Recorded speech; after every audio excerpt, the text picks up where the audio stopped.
Hey guys, welcome back to my channel. It's me again. You guys, I'm sorry. I've been doing so many Chanel videos at the moment, but there's so much going on with the brand. They're just in so many shenanigans right now. I can't even deal with them. So I have to cover this stuff, but I'm covering it in my own unique way. Please stick around with me. I have so many cool videos coming up this month about shopping, obviously. Really cool luxury brands, Valentino, Balenciaga, Gucci, Moschino. I have other brands to talk about, Longchamp as well. It's not just these typical brands, I promise. So please make sure that you subscribe to my channel if you're not already, and hit that bell so you don't miss any of my videos. And don't forget to like this video. I think you're gonna like this video, so please make sure to give it a thumbs up. Okay, we need to talk about Chanel now. Okay, so I'm not gonna do a preview of the 21S Part 2 collection yet because the official photographs haven't been uploaded onto Chanel's website. I even looked at the French website. I had to use my French skills from uni, and I was reading it, and there are no official images that have been uploaded. But obviously, if you're part of Luxe Facebook groups, if you're part of luxury forums, you already have seen most of the Part 2 photos from the 21S collection, which is the spring-summer collection. I would just prefer to wait for those high-res, gorgeous photographs from Chanel. But I want to talk about the Métiers d'Art 2021 collection just really quickly, because I have a theory that I feel has been proven by the Métiers d'Art collection for this year. I'm going to post a link to a few of the photographs from the Métiers d'Art collection, which was on hypebae.com. I think this is the sister website to Hypebeast for those of you who are into streetwear. So they've posted a few bags in very high resolution. So I believe that Chanel has sent these photographs to hypebae.com, because I don't see how they would have got them. This article was uploaded like 2 days ago. These are not from essays. These are not like do not publish and like low res pictures. So I do think Chanel are up to their shenanigans and are feeding pictures out now of the Métiers d'Art collection, which is not even up for sale until June. So that just gives you an idea. Okay, this is my theory. I've been reading forums, I've been in luxury Facebook groups. So much goes down on Facebook, guys, by the way. And many people are complaining, many people are upset and saying that they feel like they are not getting a chance, a fair chance to buy bags. It's not even about resellers, personal shoppers. They're not getting a fair chance to buy bags because as soon as they say, hey, I want to buy this bag, the SA says, sorry, you can't get it. We only got 3 in this boutique and they've all been reserved for other clients. So it got me thinking, Chanel are like Spotify, for those of you who have Spotify accounts. I really like hip hop music. I love rap music. I know Spotify is very popular within hip hop and rap. So a few years ago, there was this playlist on Spotify. I think it's called Rap Caviar. I don't know if it's still around, but a few years ago, it was the thing, okay? So if you were an artist and you were featured on Rap Caviar, your career was like skyrocketing. I think that Chanel are using that playlist approach with their collections this year and also from the previous year. And the reason why I think that they're doing this is because they're using waiting lists as playlists. So they are curating who gets to be on the reserve list for a product. And then if you don't make it on that list and your boutique is only getting 3 or 4 or 5 bags that you're looking for, you're not going to get it. I think that SAs have become like editors, and they're essentially curating which clients get to buy which bags. If you're a Camellia level client, a VIP client, a VVIP, I don't think this applies to you at all, because I do think that obviously you will get the pick of the crop. You probably will be offered bags way before other people. I think if you're part of Luxe Facebook groups, you've probably seen this as well.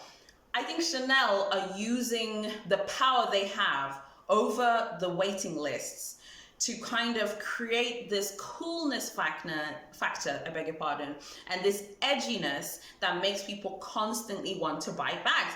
The 21P collection hasn't even fully digested yet in my brain, and already people are moving on to the 21S collection Part 2.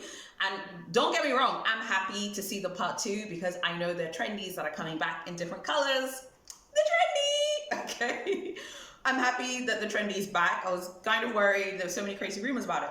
But I just don't feel like we have enough time to digest things. I just feel like everything is just happening too soon, too quick. I like the idea of having many collections, but I do think that Chanel are using waiting lists to encourage people to constantly buy and to constantly shop. Don't get me wrong, I'm not a minimalist by any stretch of the imagination. I am not a frugalista either. I'm a believer that you should be financially prudent and you shouldn't make stupid financial decisions. So I think you should only be buying things you can afford.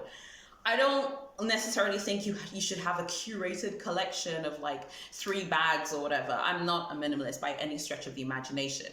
My issue is the way Chanel use waiting lists to, quite frankly, bully clients. Clients are being bullied. There's so many people complaining in forums and in Facebook groups about how they've been begging their SAs to get on the 21A Métiers d'Art 2021 collection list for some of the bags. The bag that many people are talking about is this bag. I'll throw it up right here.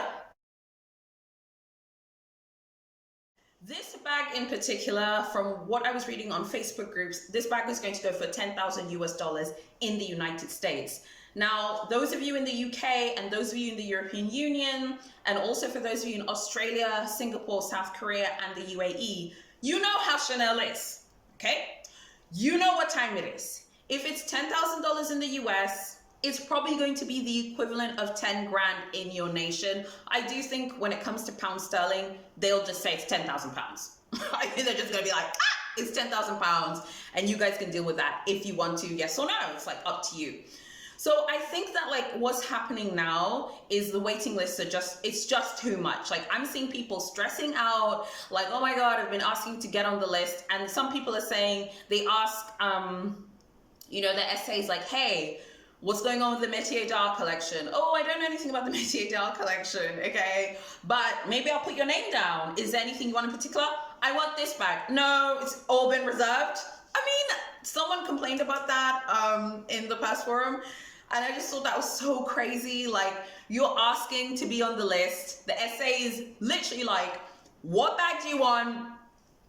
And yeah, then you're told that, you know, it's all been reserved. I think that this is long term, it is not sustainable. I think for right now, the next 2, 3, 4, 5 years, as long as social media is still super hot, it's still popping, I think this probably is sustainable, but I don't think that this is a long-term sustainable way to nurture people to buy products. There was someone on the past blog on this specific post who was complaining, basically saying that Chanel treats customers who buy bags really badly, treats SLG clients terribly, treats people who buy costume jewelry terribly, and only takes seriously the people who buy prêt-à-porter, who buy fine jewelry, and who buy high jewelry. I have said this before in one of my videos. I have said that if you buy clothes at Chanel, you will be treated better than people who constantly buy bags. I do think that a lot of people who are struggling with the waiting list at the moment are people who are not buying prêt-à-porter, and they're not buying high jewelry, and they're not buying fine jewelry. I don't believe I should have to buy all that stuff to get a bag. I think that is ridiculous. I think that's stupid. I do think Chanel is doing that and is using that approach to kind of weed out who they think will be their best clients and who aren't their best clients. Let's be honest, spending $7,000, £5,000 on a bag, that's a lot of money. But I think for Chanel, they just don't see it that way. I think they're using the waiting list as actually a way to weed out which clients are profitable, which clients aren't profitable for them. And it's quite strange because if you think about it, the whole point of having a boutique was that you go into the Chanel boutique, you'd say, hey, do you have this bag? Oh yeah, we have it, it's 10 grand. Okay, cool, I wanna buy it today. Can I have it now? You'd pay and you'd leave.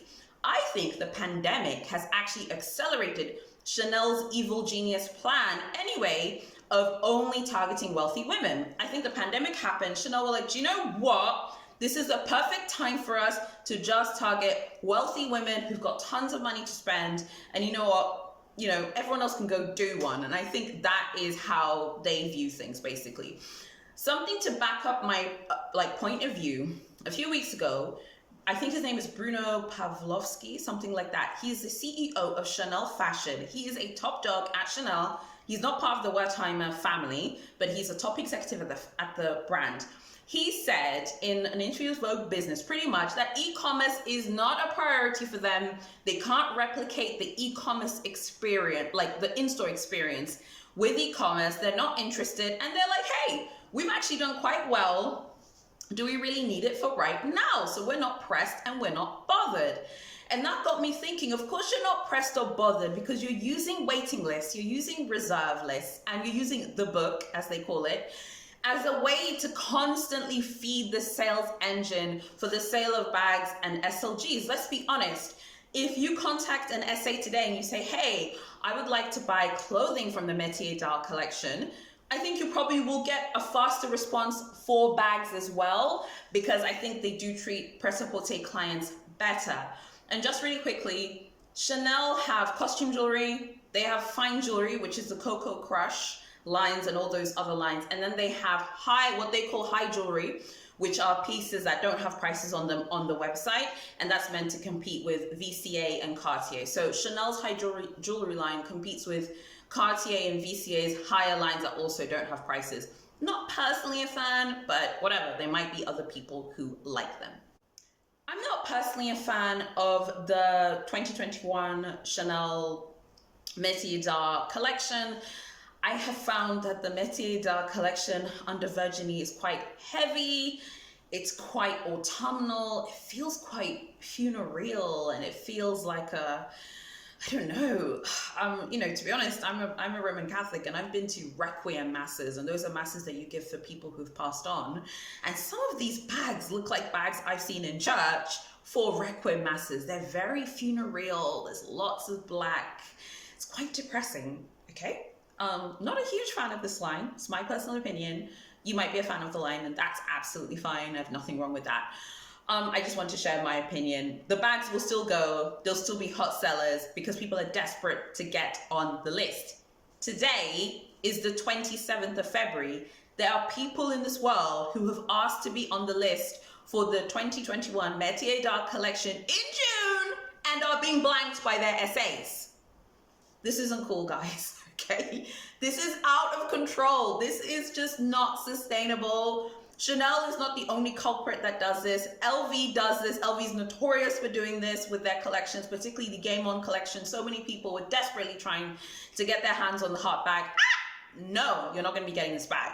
So I don't know. I just don't think that this waiting list thing is working. I actually think we're going back to the days of the old days of Sex and the City, where the it bag is back. Like, it bags are really back now. And I thought that it bags were supposed to be passé because of, you know, minimalism and, you know, the slow fashion movement. No, okay? I think that the it bags are back, and I think brands are taking advantage. Chanel are very business savvy. They know what they're doing. In the Vogue Business article, they said how they're going to be releasing their annual report in June, which is quite weird because most of the other luxury brands, as I've covered on my channel, have already released their annual reports. Chanel are weird and different, so I'm guessing they're going to release their annual report in June when the Métiers d'Art collection drops as well. Okay, guys, I need to know what you think. What do you guys think of this whole waiting list culture? Do you think it's too much? Do you think it's excessive? Do you not care? Are you done with Chanel? I'm not done with Chanel. I'm not, okay? I'm just sharing with you my opinion, my view. I think many people are frightened to give their honest opinion about this stuff, particularly people who are YouTubers and bloggers, because maybe they're worried they won't be invited to events or given opportunities. I don't care. This is my opinion. I'm going to share my opinion, and I just hope, I hope that, you know, if you have a bag that you're looking for, I hope that you can get it. If I was you and I was looking for a bag, I would get strategic and start buying like affordable prêt-à-porter pieces if I liked them. I'd probably get on that bandwagon, but I'm someone who likes to play games. So for me, games are not a problem. I like games. Anyway, guys, I'd love to know what you think. Please make sure that you subscribe to my channel, okay? Give this video a thumbs up if you liked it, and more importantly, comment on this video. Tell me what you think, and yeah, please make sure that you give me your detailed opinion. I'm just actually done with Chanel and their shenanigans. I'm done with them, but as you know, I'll be back with a video about them very soon, but I have lots of other brands to talk about as well. This is not just a Chanel channel. I have many things I love talking about when it comes to shopping as well. So thank you so much for watching, and I'll see you in my next video.